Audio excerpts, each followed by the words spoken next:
Overwatch 2.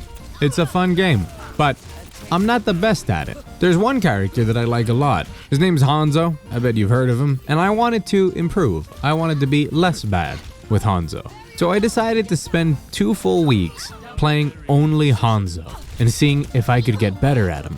I think the results are going to speak for themselves, and I'm going to teach you all of the steps that I followed to improve my Hanzo in only 30 hours of gameplay. The end result is this.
Can anyone match my skill?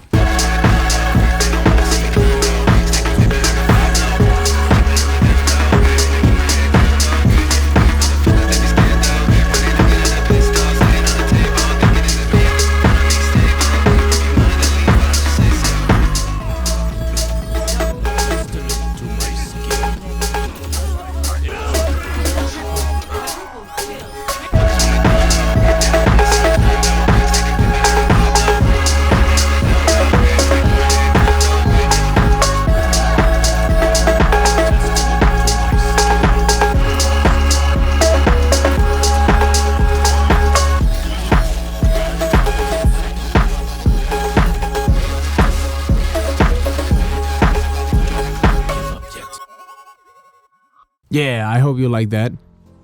Anyways, Overwatch is filled with a roster of diverse characters spanning 3 different categories in tank, damage, and support. Each of them has their own weapons, abilities, and intricacies, just for those uninformed, and their skill floors and ceilings make each of them a joy to explore.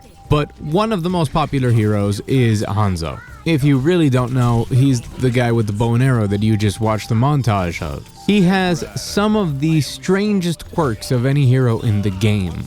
Now, Overwatch is no stranger to wacky designs from characters like Mei, Sombra, Symmetra, Doomfist, or Sigma, but Hanzo feels distinctly unique from other heroes.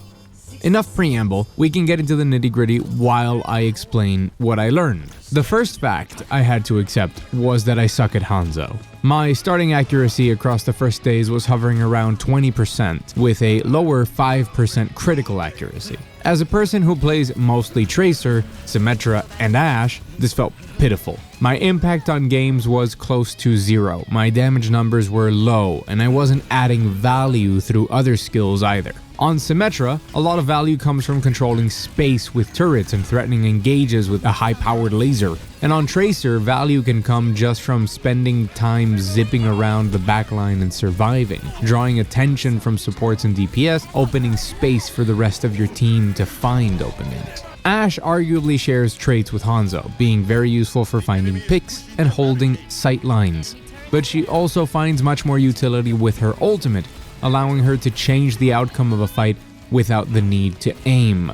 Hanzo doesn't offer any of those advantages. His value comes primarily from outright eliminating people, having the ability to one-shot eliminate if you hit the head. The most important part about Hanzo is hitting high-precision shots, especially in higher skill lobbies where a 4v5 is almost impossible to overcome without spending ultimates. So everything that Hanzo brings to a team and all of his abilities are centered around the singular goal of getting eliminations. His sonic arrow provides vision of angles and cover, or choke points, allowing him to better contest, reposition, and find angles to counter. His storm arrow provides a burst of damage for any situation and adds flexibility to his ability to bring down tanks. His wall climb and lunge allow him to be highly mobile and vertical to more easily end up in unexpected angles and take fights on his own terms. They all exist to aid the unending pursuit of the almighty elimination, the crowning achievement of any Hanzo play, the headshot. So where is the difficulty? A character so selfish and single-minded in gameplay objectives should be easier to play than those with more dedicated roles that require discipline and commitment to a goal, with clear limits on what they should or shouldn't do, right?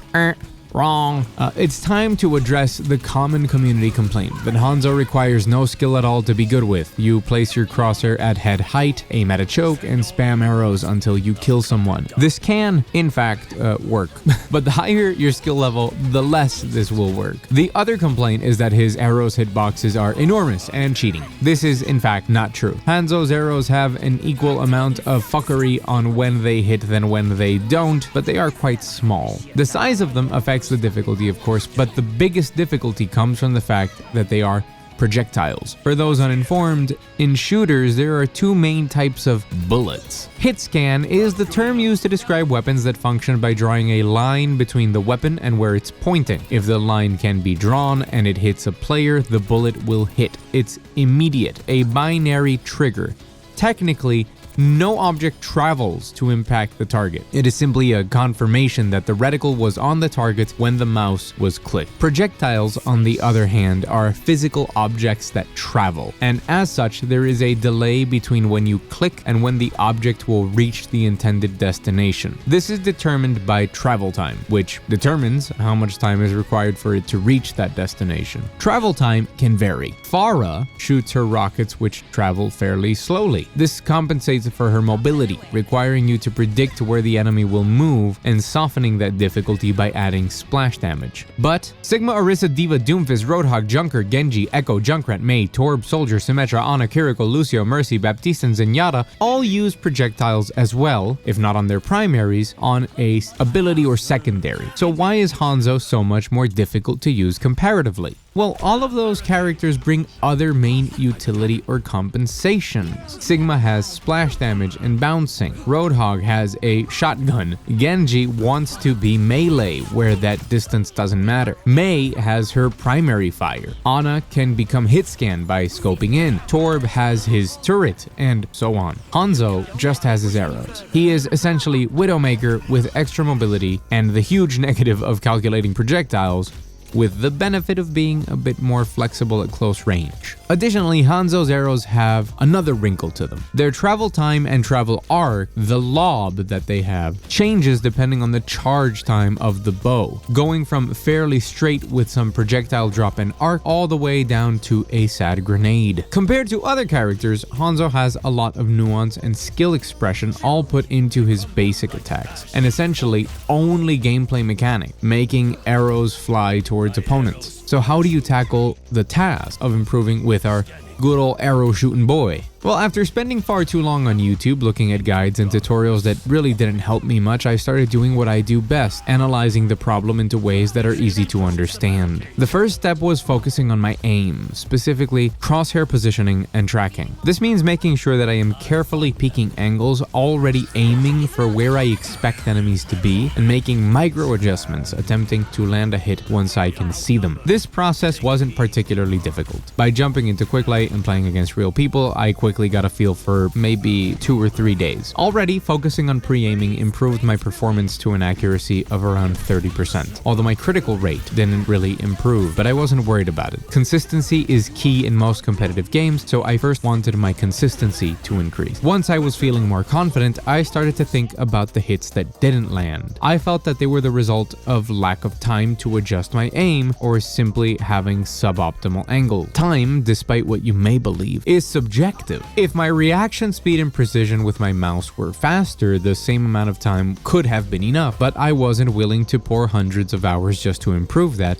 especially since it's a skill that can improve passively and is highly dependent on other factors. My speed on a day off after a good sleep while drinking an energy drink was miles ahead of my aim on days where I would play after being exhausted from 10 to 12 hours at my real job. I'm just a regular person. I can't dedicate my life to improving at playing a video game character, so I needed a more efficient and more consistent solution, and it seems like the second cause could fix both my issues. This was my first real breakthrough in my learning experience. I wasn't using positioning to get the most out of Hanzo. His wall climb and lunge can be combined to quickly and quietly reach vantage points that afford you better protection, sightlines, and most importantly, time to aim. I've heard top 500 players frequently say that a good Widowmaker shines by being unpredictable, constantly changing angles and using game sense and map knowledge to hunt kills. Hanzo benefits just as much, but compared to many other DPS characters, he can do so faster, more often, and keeping a lower profile with less noise and no pesky bullet tracers for people to track. Once I started getting creative and constantly looking for better angles to shoot from, I saw my accuracy increase to 40% and my criticals rise to 10. I could frequently stand in unexpected places with high ground and be completely ignored, afforded the chance to study my opponents and aim my shots, getting picks without even a hint of a threat. Often I would get the chance to miss all of my shots until I eventually got a kill.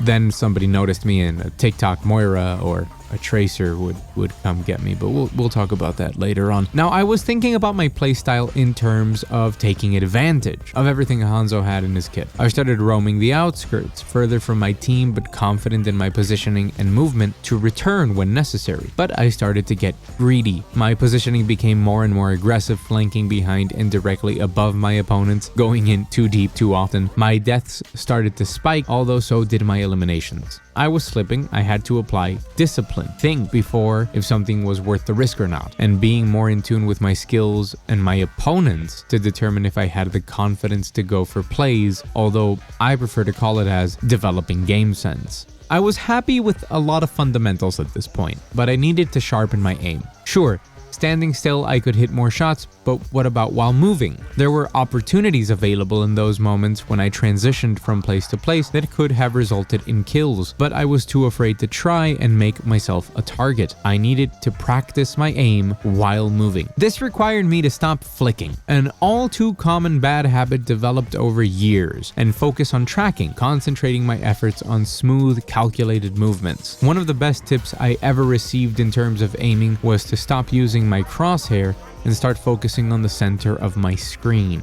It's more important to place the target in the center than to place your crosshair over the target. I know that doesn't make sense, but try it, it works, okay? With this wider perspective, I got to work correcting my habits as I played, making sure to take note of mistakes I would make. Slowly, I changed from peeking angles and shooting arrows at predictable spots into moving all over the map, constantly switching angles and looking for shots, maintaining my discipline the best I could. I was feeling invincible, getting absolutely amazing results with 50 to 60% accuracy and up to 10% on critical hits. And then I started missing everywhere, all the time. I was still hitting many more shots than before, but missing way more as well. I wasn't converting enough of those shots into kills, and that was an issue. How do I get high value picks? And if I don't get a headshot, how can I track and get the second one? Is it just practice? Do I need to start over? Well, it turns out the answer was given to me by Hanzo himself. I craft my own arrow, each one a meditation. The most critical part of not missing is having patience. If the position is good and you are in sync with your arrows, you must be patient. Read the opponent, adjust, and find the shot. Taking a moment to leave your arrow fully charged and try to predict the shot will increase your accuracy tremendously until the improvement becomes addictive. But hey, Mr. Voice on the YouTube video, that's so much stuff. How the heck am I supposed to know what to do with all that, Mr. Thief, if that is your real name? Well, here's a handy list. First step, center your aim and play around cover. Focus on aiming with the center of the screen and calculating projectile drop. Second, start thinking vertically. Look for opportunities to reposition and go around the outside of fights where people aren't expecting you to give yourself time to aim, but always have a quick plan of escape and retreat from that location. This also goes for when you're being dove. Don't forget you can often simply climb out of danger. Third, take it slow. Refine your aim and positioning by learning to charge your arrows at the right time, peaking your angle, and waiting to take the shot. It might not work great in the beginning, but it will help after some practice. And fourth, Trick Shot City. Once you're confident in all these skills, use that newfound skill to try to implement it into jump shots from ledges, shots while lunging through the map, and if the situation calls for it, flick shots on close-up opponents. My fifth tip is make sure to subscribe to my channel because I do cool things, I think. I don't know. If you're liking the thing you're watching and you want to watch more of it, but you want to know when that happens, just there's a button right there and you can click it. It's free, okay? And if this video is helpful to you at all, make sure to hit like and share it or post it or do whatever you want with it. But whatever you do, it'll help me out and I appreciate it. Now there's only two important things we haven't talked about. His ultimate is up first. Is Hanzo's ultimate good? No, it just isn't. You can get good picks or surprise a team in lower skill lobbies, but much like Diva Ult, it becomes a utility tool the higher up you climb. It can still be highly effective when used in conjunction with other ults, especially Rein, Zarya, and Sigma if you can get the timing down, but in most cases, you'll use it to split off a fight. Try to aim at the backline, concentrating chokes or pathing lines, isolating the tanks or frontline DPS from healers, and your team will use that as an opportunity for those picks. You can also use it to zone from other ults. Throwing the dragon through the enemy Kiriko ult or along the side of a Symmetra ult will net you great results every time. The other one is it worth learning Hanzo? Well, yes and no. I think he's incredibly fun and satisfying to master, and he's definitely my new pocket pick against certain comps. But if we're honest, for competitive settings, he's a potato, unless you have way more hours. And it's just too much investment for inconsistent results, especially when there are heroes like Cassidy, which just go brr. After these 2 weeks, I played 3 games of Cassidy, and it felt so good to just hold shoot and aim and kill people without all the overhead thinking that Hanzo requires. If you're looking to climb, there are better heroes. But if you like a challenge, I suggest you pick up Hanzo. You just might have the time of your life. Thank you so much for watching until the end. If you're still here and you enjoyed the video, tell me what you liked most or what you learned from it, and you get extra points if you tell me who is the hero that you hate the most and why. That way I can tell you apart from all the people who watched 3 minutes and told me I suck. You can also go ahead and subscribe to the channel. I've got some other videos up right now and some other videos coming up, and my Turbo Overkill video is one that I'm especially proud of, so if you're into video essays, why don't you just click on over here and go watch that like right now.